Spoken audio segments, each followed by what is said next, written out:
당신은 사람 보는 눈이 필요하군요. 제1장 가면을 쓰고 끈앞풀을 던지는 사람. 틀에 박힌 듯 똑같은 프로필. 맨 먼저 심리 조종자들에 대해 말해보자. 그들은 누구인가? 그 수는 얼마나 될까? 그들은 어떤 수작을 부릴까? 여러분은 심리 조종자에 관해 매우 애매한 태도를 취하지만 실은 그들을 아주 오래전부터 자주 상대했기 때문에 잘 알고 있을 것이다. 어린 시절 학교에서 여러분을 힘들고 괴롭게 한 아이들을 떠올려 보자. 여러분의 간식을 빼앗아 먹고 짜증나게 괴롭히면서 킬킬대고 좋아하던 코 흘리개가 있지 않았나. 혹은 다른 친구들 있는 데서 교묘하게 창피 주는 말을 골라 하면서 허구한 날 여러분을 웃음거리로 만들던 아이라든가. 중학교도 크게 다르지 않았을 것이다. 학교에서 더 심하게 괴롭힘을 당한 쓰라린 기억이 있을지도 모르겠다. 고등학교, 대학교의 신입생 환영회에서도 난감한 순간이 있었는지 모른다. 행동 패턴은 늘 똑같다. 피해자는 놀림당하고 따돌림당한다. 창피당하거나 협박당한다. 실제로 얻어맞거나 심하게는 성학대를 당하기까지 한다. 여기서는 그 못돼 먹은 코올리개들이 어땠는가만 기억하자. 그들은 바보 같고 심술 피우고 귀찮게 굴고 음흉하다. 하지만 담임 선생님이 나타나기 무섭게 안면을 바꾸고 걸핏하면 우는 소리를 한다. 그들은 항상 괴롭힐 상대를 찾는다. 그들은 지금도 여전히 거짓말쟁이, 사기꾼, 거머리 같은 인간이다. 어떤 사람들은 무슨 수를 써도 답이 없다. 심지어 갈등을 해소하려는 노력이 사태를 되레 악화시키기도 한다. 철두철미한 거짓말, 악의, 현실 부정, 죄의식 조장, 정서적 협박, 위협에 부딪혀 나를 찾아와 상담하는 사람들이 있다. 까다로운 그 사람은 소통 실패의 책임을 조금도 느끼지 않는다. 그는 악의를 속으로만 품기 때문에 오랫동안 겉으로 표가 안 나지만 결국에는 노골적으로 본색을 드러내고야 만다. 모두 같은 사람 이야기를 하는 건가 싶을 정도로 피해자들은 매번 동일한 징후, 다시 말해 과도한 스트레스와 여기에 따라오는 병적인 죄의식, 거의 한시도 벗어날 수 없는 불안감, 무엇보다 산만하고 흐릿한 정신 상태를 보인다. 한마디로 괴롭힘의 징후들이다. 심리조종자는 양심의 가책 없이 수시로 거짓말을 하기 때문에 사실이 많이 밝혀진 후에도 아니라고 잡아댈 수 있다. 심리조종자는 비웃기를 좋아한다. 그는 우스꽝스럽게 만들 수 있는 것은 죄다 우스꽝스럽게 만들기에 곧잘 사람들에게 상처를 입힌다. 당신이 발끈하면 그는 되레 유머 감각이 없다고 흉을 볼 것이다. 별명이나 딱지를 붙이는 것은 조롱의 연장선상에 있다. 페미니스트 납셨네라거나 척척 박사님 오셨습니다 라는 말을 들으면 누구나 내가 그런 이미지인가 라고 생각하게 마련이다. 퇴물이니 여편네니 하는 말을 들으면서 존중받는 느낌을 받을 수는 없다. 심리조종자는 기가 막힐 정도로 뻔뻔하게 거짓말을 잘한다. 사실이 다 밝혀지고 증거가 나와도 법적 절차를 거쳐 집행영장까지 떨어져도 그는 계속해서 부인할 수 있다. 그의 모토는 내가 아니라면 아니야 이다. 그럼에도 심리조종자는 역설적이지만 자기가 거짓말을 하고 있다는 사실을 상대에게 주지시키는 데 집착한다. 이는 이 까다로운 사람을 거짓말을 일삼고 자기 당착에 빠져 있으며 심술이 똘똘 뭉쳤고 진실을 알겠답시고 거짓을 설파하며 자기 잘못은 꿈에도 생각하지 않고 늘 여러분을 질책하느라 바쁜 인물로 묘사했다. 나르시시즘에 빠진 변태, 나르시시스트, 사이코패스, 파괴적인 심리조종자 등 나는 간단하게 심리조종자라고만 부르는 편이다. 누구나 어느 정도는 남의 심리를 조종하면서 살아간다는 생각이 꽤 보편적으로 받아들여지는 것 같은데 실상은 그렇지가 않다. 우리가 모두 타인을 물건처럼 이용하고 싶어 하지는 않는다. 또한 일부러 남을 화나게 하거나 안절부절 못하게 하면서 즐거워하지도 않는다. 내 말이 맞지 않나. 그들이 지닌 파괴력은 어마어마하다. 심리조종은 대단히 단순하고 전형화되어 있어서 숫자 몇 개로 쉽게 요약될 수 있다. 얼굴은 2개, 끈앞풀은 4가닥, 함정을 벗어날 열쇠는 3개, 방법도 3단계, 그리고 3가지만 기억하면 끝이다. 두 얼굴의 심리조종자. 두 얼굴의 소유자가 심리조종자의 첫 번째 특징이다. 첫 번째 얼굴은 아주 호감이 가고 사근사근하다. 이 얼굴은 대외용이라서 다른 사람의 눈이 있을 때나 심리조종자가 먹잇감 후보를 유혹하는 단계에서만 나온다. 두 번째 얼굴은 음침하고 잔인하다. 시간이 갈수록 심리조종자는 앙심이 깊어진다. 하지만 심리조종자와 사적으로 깊은 관계에 있는 사람들만 두 번째 얼굴을 안다. 피해자 한 사람만이 이 얼굴을 아는 경우도 많다. 피해자가 심리조종자의 악행을 감히 고발하고 나서지 못하는 이유 가운데 하나가 바로 여기에 있다. 외부 사람들은 그 사람의 호감형 얼굴밖에 모르기 때문에 자기가 무슨 말을 해도 믿어주지 않을 거라 생각하니까 말이다. 그들은 한마디로 증오 그 자체다. 남들이 안 보는 데서는 그런 냉혈한이 없다. 어릴 적 여러분을 학교 운동장 구석으로 끌고 가 윽박 지르던 그 코 흘리게의 심술궂은 눈빛 그대로다.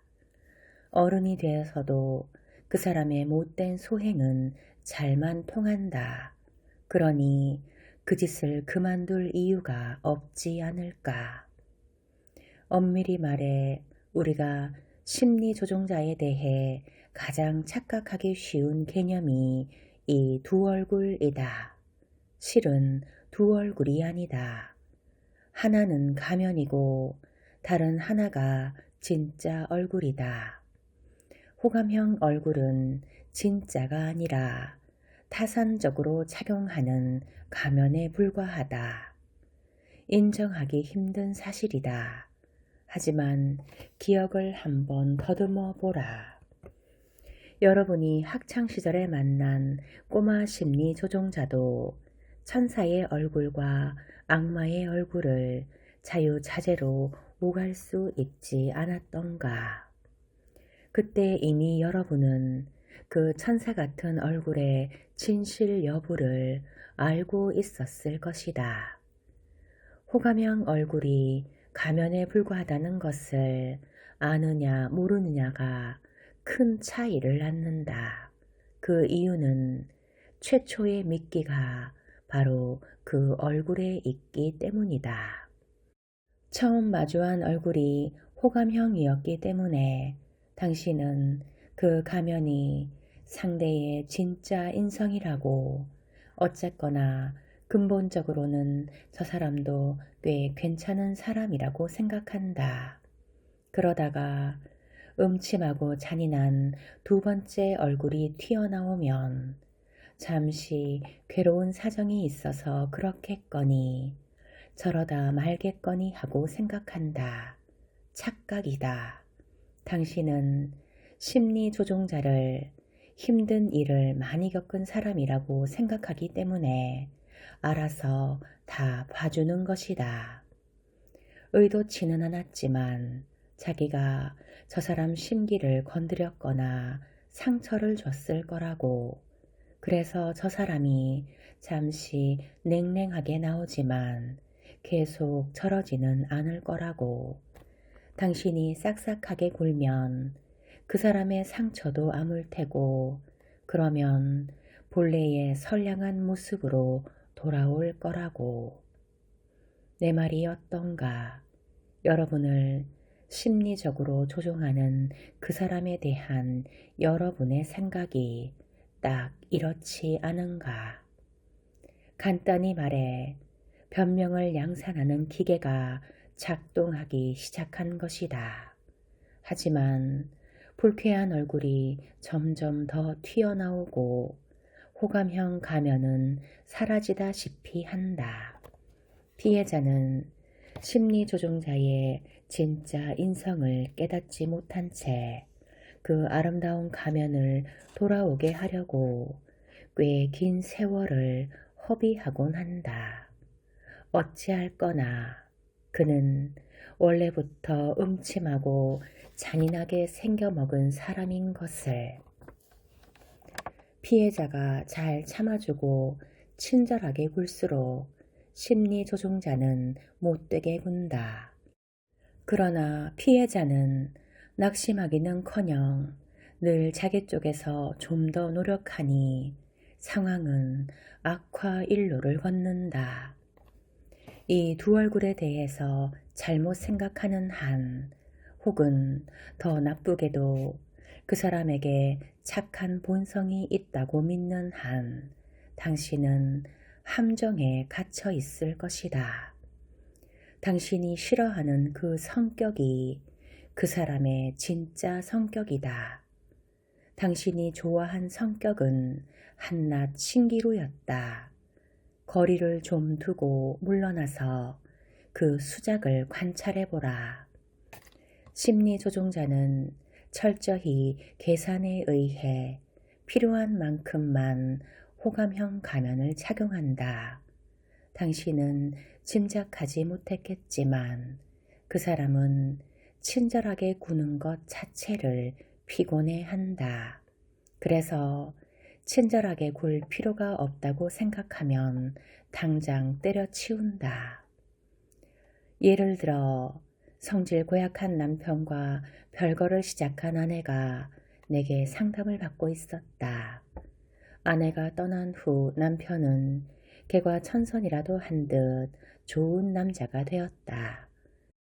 나는 아내를 돕는 뜻에서 남편은 20년 동안 아내가 무엇을 바라는지 다 알고 있었으면서 실행에 옮기지 않았기 때문에 지금 그렇게 행동하는 거라고 일깨워 주었다. 나는 단순한 조언을 건넸다. 막연한 약속만 받고서는 남편에게 돌아가지 마세요. 구체적인 계약 조건들을 제시해 보세요. 하지만 남편은 아내를 만날 때마다 구체적인 요구사항들은 요리조리 피해갔다. 그러면서도 근사한 가면을 장착하고 사랑한다는 맹세를 남발했다. 그러다 어느 시점이 되자 솔직하게 가면을 벗어던지고 이렇게 말했다. 젠장, 당장 집에 돌아오는 게 좋을 거야. 내가 언제까지 당신 비위를 맞춰줄 것 같아?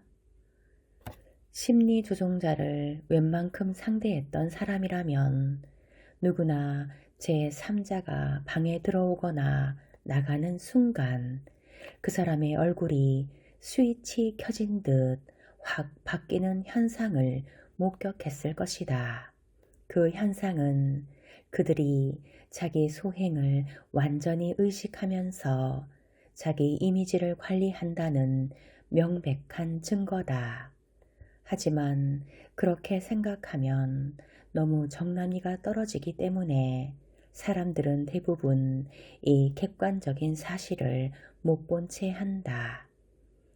보통 사람은 그렇게 순식간에 안면을 바꾸지 않는다. 그러니 그럴싸해 보이는 가면들을 경계하라. 심리 조종자가 벼랑간 당신에게 친절하게 굴거든 특히 조심하라. 그 사람이 당신의 경계심을 잠재우려는 의도를 품고 있다는 뜻이니까. 사람들은 대부분 호감형 얼굴이 가면이라고 인정하기 힘들어한다.